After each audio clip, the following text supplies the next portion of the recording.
Hey Car, here today another YouTube video. Welcome to the channel. Today I am going to do a complimentary message with the message my church taught on Sunday. A preacher there taught out of Galatians, talking about the balance between obeying the commands of the Lord in the New Testament. When I say New Testament, I mean only the apostles and Jesus' commands, because I do not teach the law of Moses to absolutely anyone. We're not underneath the law of Moses anymore. I believe Hebrews says it's already perished, it's done and over with. So I'm talking about New Testament commands only. And so, so talking about obeying New Testament commands and also the balance with grace, meaning, not working so hard to obey the commands that we lose the joy of the Lord, or we're judgmental of others, or we think we're better than others.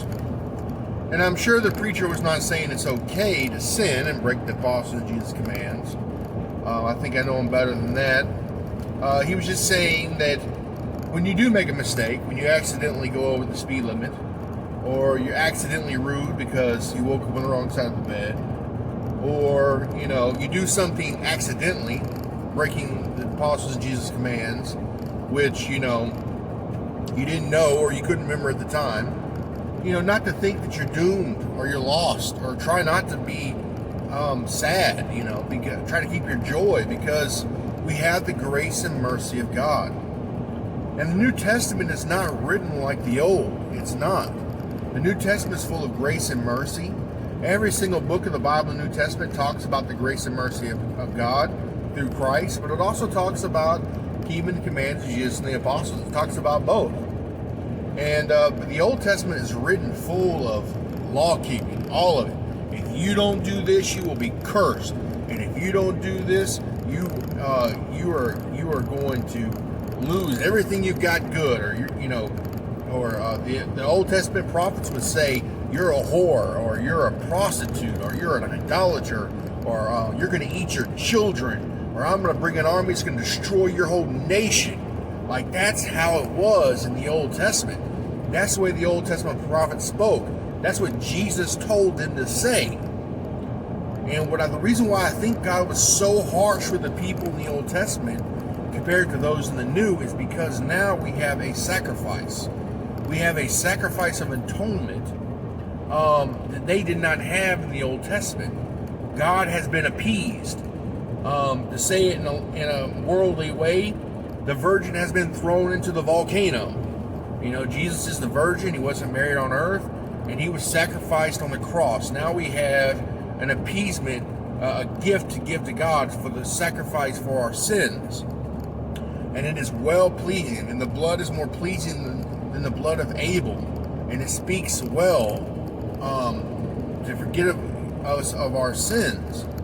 And so I think that's the reason why the Lord does not speak so harshly to us as sinners in the New Testament when we do sin.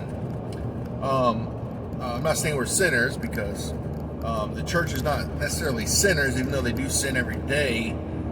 Sinner is someone, I think the definition is someone who practices lawlessness in the world. That is, or even in the church they practice lawlessness. That is a sinner. But every single book of the Bible in the New Testament talks about grace and mercy and obeying the apostles and Jesus. And so I think that is the moral of the story, is that the end goal of Christianity is for you to love Jesus Christ with all your heart, soul, mind, and strength, and your neighbor as yourself, which will produce obedience. It will produce obedience to Christ's commands and the apostles' commands. And the apostles' commands really are Christ's commands, because he's the one that told them to say what they said.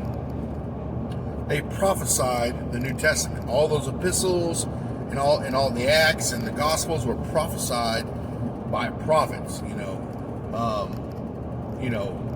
They wrote down what we have today. And the Bible really is a magnificent piece of work.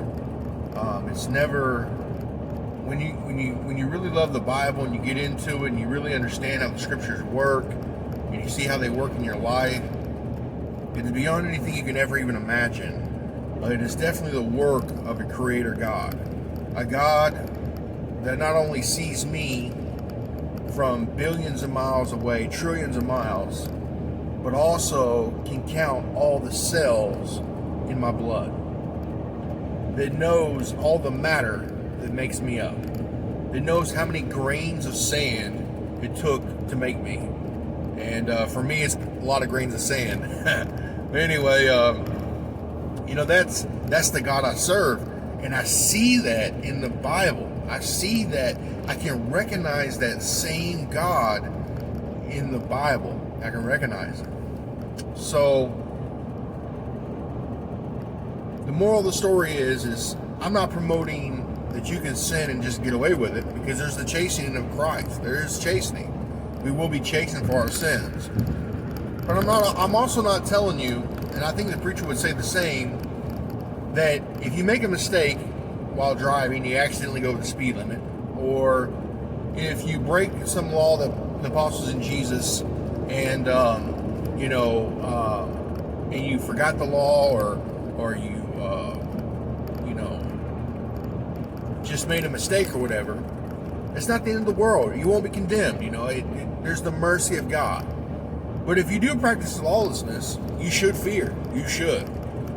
Because the New Testament is very clear that if we go on sinning after receiving the knowledge of the truth, there's no more sacrifice for sins.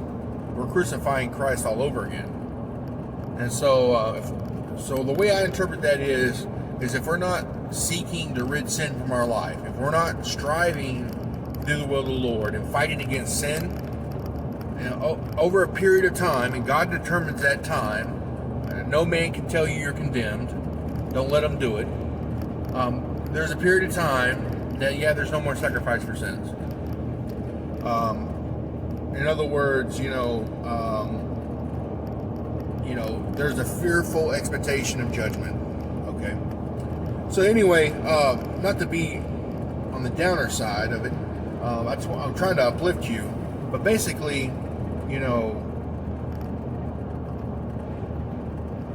God's grace is sufficient for our needs.